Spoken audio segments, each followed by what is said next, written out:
very groovy song, very funky. Not a lot to it, but man, it lends itself to being really fun to be able to improvise over, right? It's great for practicing like your major, minor pentatonic stuff. I loosely figured out the saxophone solo. There's like 2 or 3 of them. I just did the first one because he just varies like the same notes over and over. So we're playing at a G sharp minor pentatonic, right? And I'm going to give you a bunch of different ways to play the same G7 chord, G sharp 7 chord that he's playing, right? So the whole song is pretty much just him going, right? And then there's a part in the second verse where he's going, Alright, so let's start with some of the chords, right? So you're going to have your G sharp dominant 7. So I'll give you a whole bunch of these. So I think he's playing it right here, right? If not, he might be up here. But we'll have about a dozen or so. So you can have your thumb on 4 and then play a 4-5-4 DGB. That can be a 7th chord. Alright. And then the one I think he's playing is a 6-5-7 DGB. Okay. You could also play G sharp 7, 8, 7, 8. Okay. Then we can go up here to 11, play 11 on A, 10, 11, 9 on B. You might be playing that one also. Okay.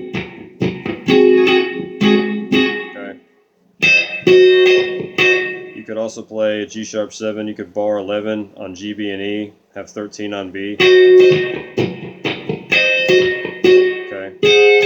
Then you could bar G, B, and E on 13. Have 14 on high E. You can also play it down here. And then you could play loosely a 7th chord. We won't mess with that one. And then you can play it in the bass here on 4, 3, and 4. E, A, D.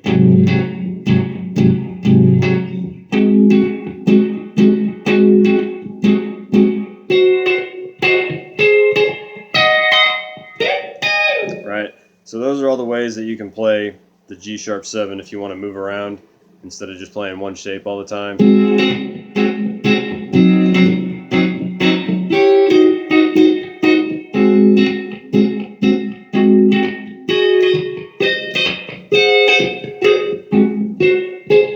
All that kind of stuff, right? So that's the chord, and then the second verse, he does this little double stop thing.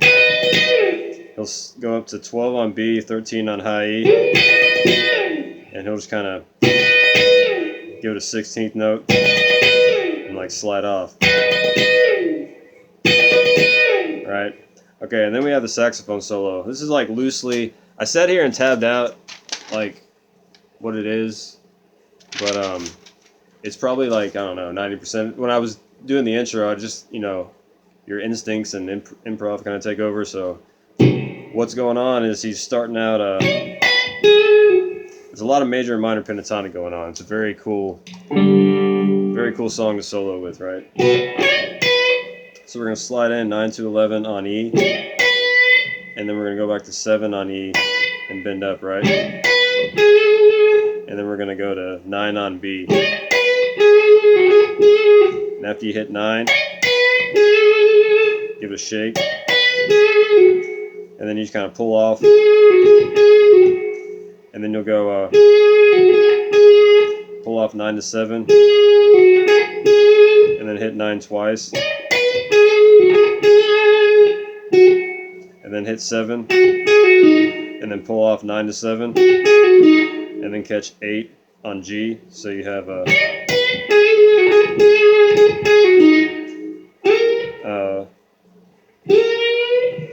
I go to 11, yeah. Maybe I went to 12. I can't remember where I bent. Yeah, it was 11. So after you get that,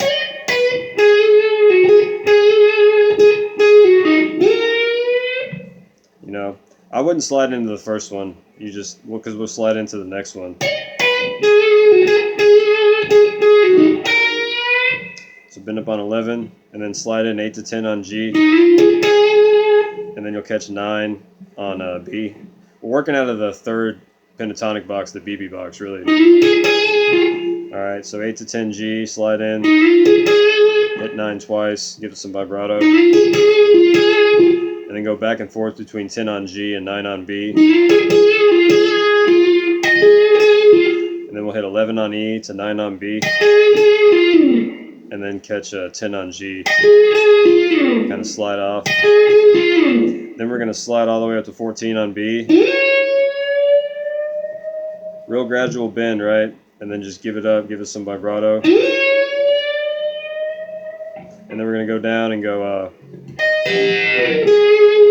trying to mimic that saxophone. So we'll hit 11 on high E, and then pre-bend 11 on B. And then let them ring together as you bend it down. And then land on 9 on B.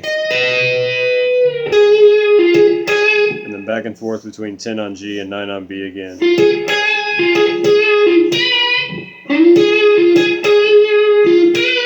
And you can bend up on 11 twice. Okay, and then we'll go up to 11 or 10 on G. And it's just like a real, like a soft, like half step bend, right?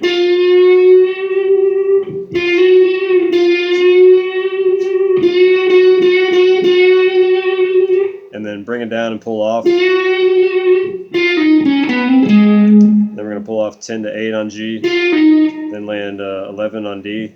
And this is where I'm kind of just embellishing stuff. Because he's kind of just sitting there the whole time, like.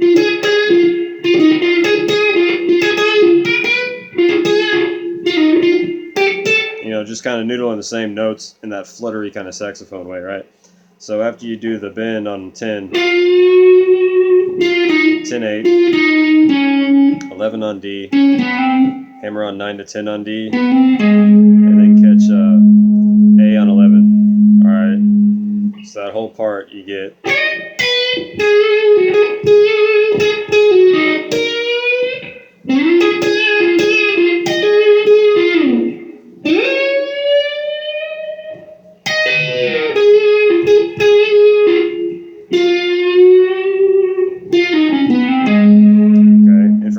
We're going to follow this lick up, and we're going to go 11 on A, hammer on 9 to 10 on D, catch 8 on G, and then slide in 9 to 10 on G, catch 9 on B, and then back to 10 on G. So you get, and then go back and forth, sliding into G on 10, to 9 on B, to G on 10. Bend up twice on 11. Then you can bend up 13, like a step and a half. Yeah. Then you can bend up 12, then 11. Then get 9 on B, then 10 on G. And then we're going to go pull off 10 to 8 on G, slide down to 4 on G, and then you can just pull off 6 to 4 on D, and you can catch 4 on G. Alright.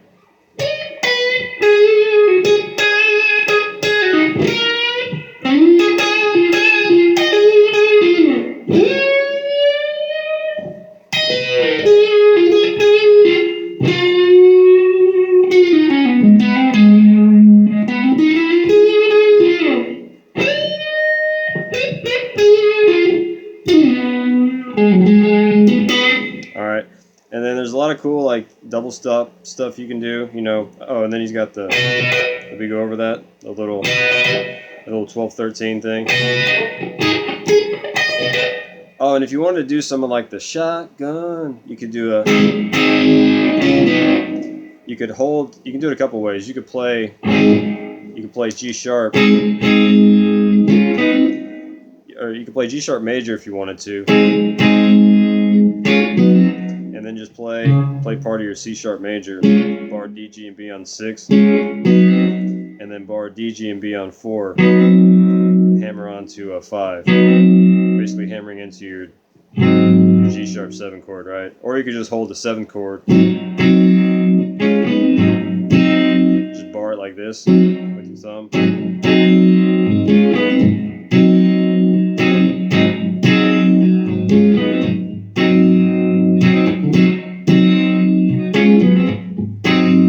So there's that part. I don't think there's anything else.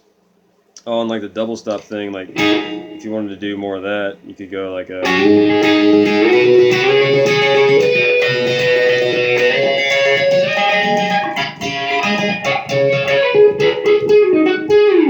you know, all that kind of stuff, sliding in on 2 notes, like you can go 2 to 4, 4 to 7, 7 to 9, and then you can go from 9 to 12 and 13, or 12 and 11, and then slide in 13 and 14, and then you can go 14, 16 on B and E, and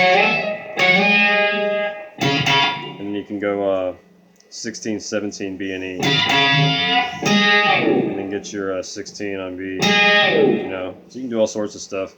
It's very friendly for like soloing. Give you a cool little lick you can do.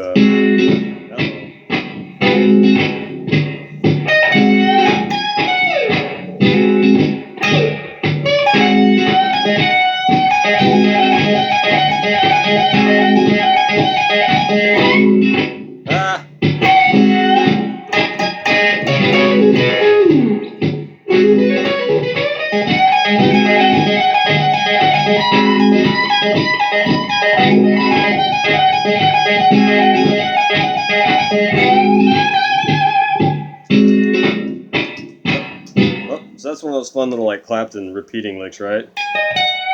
So you can go, you can get into it by bending 16 on G, and then get B and E on 14, and then back to B on 16. So you bend up, I'm sorry, what did I say? You bend up on 18 on G, and then 16 B to E, back to B, and then bend up on 19 on B,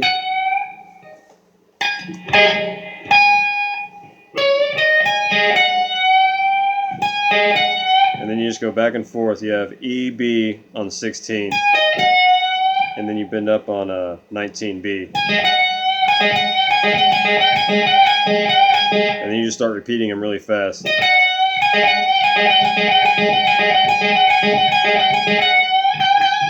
And then you can mix it in and go E to B on 16, then bend up the high E on 19. And you can go back and forth between the E and B.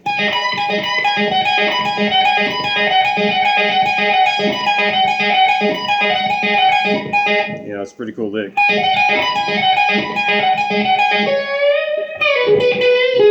It's very friendly for like major and minor, you know. It really lends itself to that.